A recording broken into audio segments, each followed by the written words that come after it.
Today we're going to discuss thinking too much in an early Buddhist context, what that means and how we might deal with it, coming right up.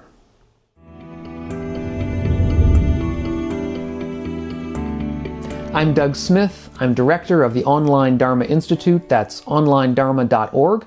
If you're new to the channel and interested in living a wiser and a kinder and a calmer life, consider subscribing to the channel. And if you want to get a mini course, a free mini course on just that, on wisdom, on kindness, on calm, check out onlinedharma.org. There's a link up here. There's also only a few days left for a 20% off sale on my new real course, full course, on an introduction to the Buddha's teaching, which looks at the Buddha's teaching of how we can actually be introduced to the Dharma, taking a discourse where the Buddha gave an introduction to the Dharma to a layperson, a short introduction. And I'm using that as the sort of template for the course to sort of give you an introduction in case it's something that might interest you. Today, however, we're going to be dealing with a more, I would say, a deeper issue in Buddhism, in early Buddhism, which is about the way that the mind sort of ferments with ideas. That was a question a while back by Chris 3000 who asks about this, who says that he has problems with his mind sort of running on, I'm assuming in formal meditation, but maybe in the rest of his life as well, this kind of ruminative thoughts, obsessive thinking. And he says that he finds it odd that when you look at, for example, the foundations of mindfulness, which is where we get mindfulness practice in early Buddhism, it's sort of the origin of all of our mindfulness meditation practice, that when he looks at that text and what it talks about, and indeed looks at a lot of texts in early Buddhism, we find that the Buddha talks about characters of the mind. He talks about kinds of thoughts. But he doesn't so much talk about thoughts themselves or about thinking itself. And there seems to be, therefore, sort of disconnect between the problems that Chris is having, ruminating and so on, and the solutions that the Buddha is giving, having to do with kinds of thoughts. And so we'll sort of try to tease that apart here. Now, first, I would say that it is a great question because I think Chris is right that the Buddha did tend to deal with the character of our thoughts more than he dealt with thoughts themselves. In particular, he dealt with a question about whether our thoughts were skillful or unskillful. That is to say, in one of his very famous early suttas, he talks about when he was, before he was awakened as a bodhisattva, he talks about the two kinds of thoughts that he was aware, even before he was awakened, that there were two kinds of thoughts. There were thoughts that were skillful, that tended to lead to benefit for himself and for others. And there are also thoughts that were unskillful, that tended to lead to harm for himself and for others. And so, and over time, he learned what the character of those kinds of thoughts were, what the differences were, how, let's say, some of the thoughts were based around issues of, let's say, sense desire and sense pleasure, and also with anger and hatred. And other thoughts were thoughts based more around, let's say, generosity or kindness or compassion.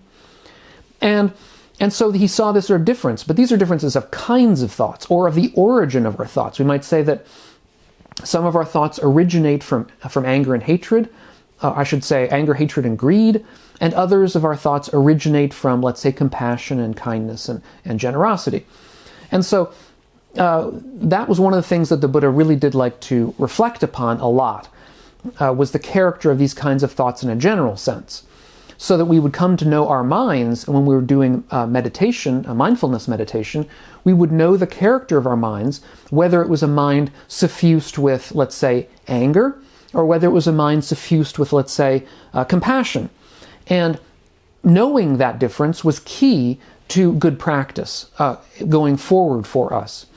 For many, many reasons, but just one of them is that if we're not aware of this, then we're not able to deal with it. Oftentimes we're so caught up in it that we're not actually aware of what we're doing practically. We're just along with the flow of our minds. And that if we can take time and just reflect upon the character of our minds, we can do something. However, and this is key to the answer to Chris's question, the Buddha did have some very, very important and insightful and deep things to say about particular thoughts, about thinking, when it becomes repetitive or obsessive, which is when it really becomes problematic. In that case, what the Buddha termed that kind of thinking, the Pali word is papancha, which is a difficult word to translate, but I think the most effective translation of that would be mental proliferation. So the issue that the Buddha is talking about here is that sometimes our minds proliferate with thoughts. And that's really when they become problematic, they become painful and suffering and something that we have to deal with in meditation or really in daily life that makes life hard for us. And in general, as with the Buddha's approach in so many things, he had a sort of an analytic empirical approach, which is he looked at those kinds of thoughts and he asked, where do they come from? How do they arise? And in general, the Buddha's analysis of that is that, we have these sense organs. We see, we hear, we taste, we touch, we smell. And these sense organs come into contact with things in the world that we find either pleasant or unpleasant or neutral. And that is the origin of these obsessive thoughts. Now, it's a distant origin, but basically it comes little by little. The Buddha says, what you feel, you perceive. And this is a little bit odd because we tend to think of perception as coming first. That is, we perceive things in the world and then we feel about them particular ways. So we see chairs and tables and cars and trees and people. And after we have seen them, after we've perceived them, then we think of them as pleasant or unpleasant or neutral. For the Buddha, what you feel, you perceive. In other words, feeling, the tone of the thing, whether it's pleasant or unpleasant, and the perception are kind of separate processes. And they occur in parallel. And sometimes even they occur where the feeling comes first, and the perception, such as it is, comes second. That is to say, whether something is pleasant or painful influences how we perceive it. And we can think of these as sort of like brain or mind modules that sort of operate in parallel. So we have this one mind module that decides if something is pleasant or unpleasant or neutral, and we have this other mind module that perceives, that is, that sees things in the world or hears or whatever, and names it. Because for the Buddha, a perception was involved with concepts and naming. In other words, seeing what things are and putting them into sort of baskets of kinds of things. The feeling influences the perception. So if we see something as pleasant, we're going to perceive it differently than if we see it as unpleasant or neutral. So for example, some paint on a piece of wood, if it's not pleasant to us, then it's garbage. But let's say, just to make a point, but if it looks pleasant to us, then we may see it, let's say, as an artwork. And seeing it as an artwork, perceiving it as an artwork, makes it a totally different kind of thing than if we had seen it and it wasn't pleasant to us. And if we see it as unpleasant, the same thing happens.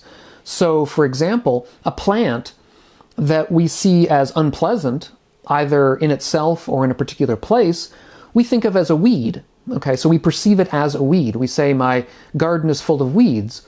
And now, perhaps that same plant, if it was somewhere else, we wouldn't see it as a weed. We might see it as something quite attractive. It depends where it is. It depends whether we see it as pleasant or unpleasant. And I think we can all see how this might feed into our ideas, our concepts about other people, about cultural problems or racial problems. I won't get into them specifically, but I think we can all understand how this might work, how whether our seeing something as pleasant or unpleasant will then result in how we characterize or categorize people. Now, the feelings themselves for the Buddha aren't so much the problem, because the feelings, to an extent, are automatic. We can't really affect them. We will see certain things as pleasant and other things as unpleasant, or hear sounds as pleasant and other sounds as unpleasant, no matter what we want to do about it. We can perhaps unlearn these things over time, but they take a long time.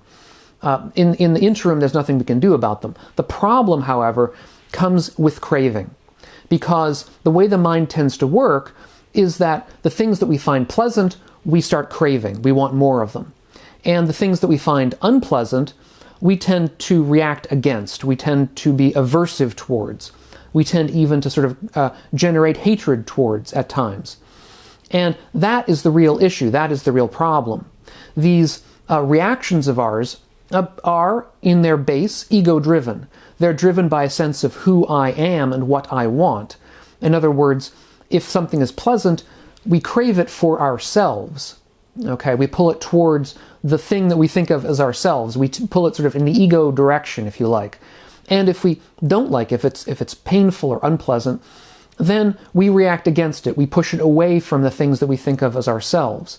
So we either identify with it if it's pleasant, or we identify ourselves in opposition to it if we find it as unpleasant. And then our thinking becomes distorted by these kinds of cravings. We think of the thing as a good thing because it gives us pleasure, or as a bad thing because it doesn't give us pleasure. And we may even think of them as sort of permanently that way. Something may give us pleasure one day and not the other, but we think of it as permanently not good, or as permanently good. We think of it as a certain way that it's never going to change. I mean, oftentimes that's the way the mind sort of runs with this. And also, of course, our thinking becomes distorted because we get into these kind of obsessive circles or cycles. I mean, let's say that there's some pleasant thing that we see in our future, but we're trying to figure out how to get there. So we obsess about it. We think about it. We run it over in our minds a million times because of this craving that we have for some pleasant experience in the future, or a negative experience in the past, let's say, that we run over and over and over again in our minds about thinking about how we could avoid it, or how we should have avoided it before. The Buddha has a description of how this process works. It's a little bit difficult and complicated, but I think it's worth reading anyway and pausing over it a little bit. He says, "What you think about, you proliferate. What you proliferate about is the source from which a person is beset by concepts of identity that emerge from the proliferation of perceptions. This occurs with respect to thoughts known by the mind in the past, future, and present." Now, this passage, as I say, is hard. It's hard to translate and hard to understand, but I think the general idea is one that we perhaps can understand, which is that this craving that we have tends to set up notions of identity, around which we sort of form an idea of who we are and what things are around us. And this kind of misperception of identity, as I say, involves two parts. Part of it is a misidentification of a permanent self that we're trying to increase by pulling things that we like towards us and pushing things that we don't like away from us, by identifying ourselves with parts of the world, it's an emotional identification with certain aspects of reality that we like, and an emotional identification in opposition to other things that we don't. That's part of it. And then the other part of this identification is identification of things in the world, external to us, if you like, that we see as either sort of permanently good or bad, as permanently pleasurable or unpleasurable, as permanently beautiful, which is one of the things that the Buddha says is a misperception. And indeed, in a related sense, we tend to perceive things in the world as having the potential to give us permanent happiness. And this is sort of one of the deeper, I think, ones, is that we in our perception is built in a kind of a complex understanding of things where we give them too much weight. We tend to think that, we all know that we've all been through it. You tend to think, if I just buy this one more thing, I will be happy. And we think this, every day of our lives, and every day it's a different thing. And we buy whatever it happens to be, and it makes us happy for an hour, or maybe a day, or maybe even a week. But eventually it ends up in the closet, or in the garage, or in the basement, or whatever, in the dump. And we're no more happy at the end of it than we were at the beginning. And that process is exacerbated, or is kept underway by these kinds of misperceptions of perceiving things in the world as having the potential to give us a kind of a permanent kind of happiness, which they simply cannot do. And of course, what happens when we think of something as having the potential to give us permanent happiness is that we obsess about it, because we think it's worth our spending so much mental effort on achieving or attaining the thing, because once we attain it, we'll be happy forever. So if that were really true, then my gosh, it would be worth us spending, weeks, months just obsessing about it, because once we got it, everything would be fine. This is the process of mental proliferation, or prapancha, which the Buddha talks about, is that we get into these cycles of obsessive, ruminative kinds of thinking, which in themselves are not pleasant. And we feel caught in them. We feel kind of trapped by them. It's part of really the samsaric, if you like, the trapping within samsara that the Buddha is talking about. It's part of, I think, a key part of what the First Noble Truth is talking about the First Noble Truth of unpleasantness, of dukkha, of unsatisfactoriness, is that so much of our lives is caught up in this kind of obsessive rumination about things that when we achieve them, we find are really not worth it at all. And indeed, I think what Chris was talking about, I'm assuming, was that these come up in meditation. And we see them in meditation. We sit down to meditation and we find ourselves ruminating obsessively about something, whatever it happens to be that day. Or indeed, we may find ourselves ruminating over the same thing for weeks or months. It certainly has happened to me in the past. So these things can go on for periods of time. And the question then is what we can do about it. And, there are many things we can do about it, but probably the most important, or some of the most important, is meditation itself. In particular, mindfulness meditation, because with mindfulness meditation, we become aware that rumination is happening, which I would submit to you for 90% of the people out there, 95, whatever, they're not even really aware of what they're doing. The rumination is just a constant in their lives. They may not even think of it as unusual. But once you get into meditation, you begin to see it as unusual, because you're trying to calm yourself down, you're trying to focus on the breath, you're always the same thing is coming up. And so that is one of the ways to get at it, is to be aware that it's there, and to begin to try to see where it's coming from.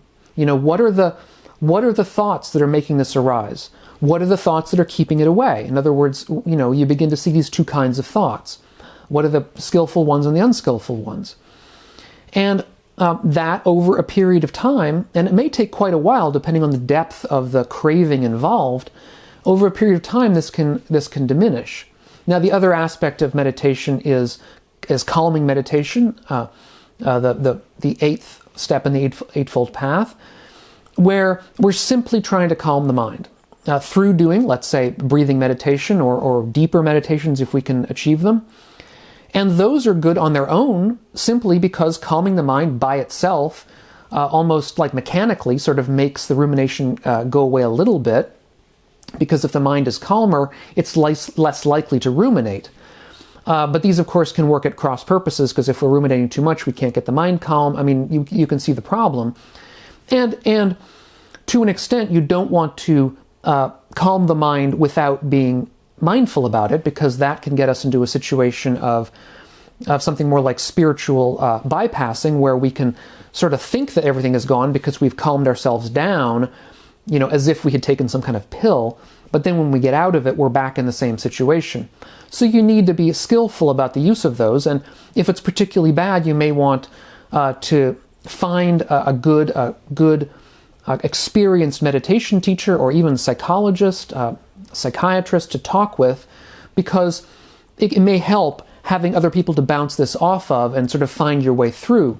Because if rumination is particularly bad, it really can cloud the mind so much that we cannot really see our way forward into correct practice. And we also, very critically, I think, want to avoid rumination by trying as best we can to behave ethically, to behave kindly, to behave compassionately, because insofar as we get ourselves into ethical problems, by, let's say, behaving too greedily or with too much anger, that can create regret in us. And regret is, of course, one big source of this kind of rumination. So insofar as we can try to avoid regret by avoiding unethical behavior and unskillful behavior in general, we will, just by doing that, minimize somewhat the tendency that we'll have in the future to ruminate on things that we have done improperly, let's say. So if you find this useful, these kinds of talks of mine useful, check out my Patreon page. It's linked down below, and help out the channel. Check out my courses over on the Online Dharma Institute. That's onlinedharma.org. Give it a thumbs up if you like it. Subscribe. Also share it with anybody who you think might be interested. And I hope we'll catch you in the next one of these videos. And meanwhile, all of you, be well.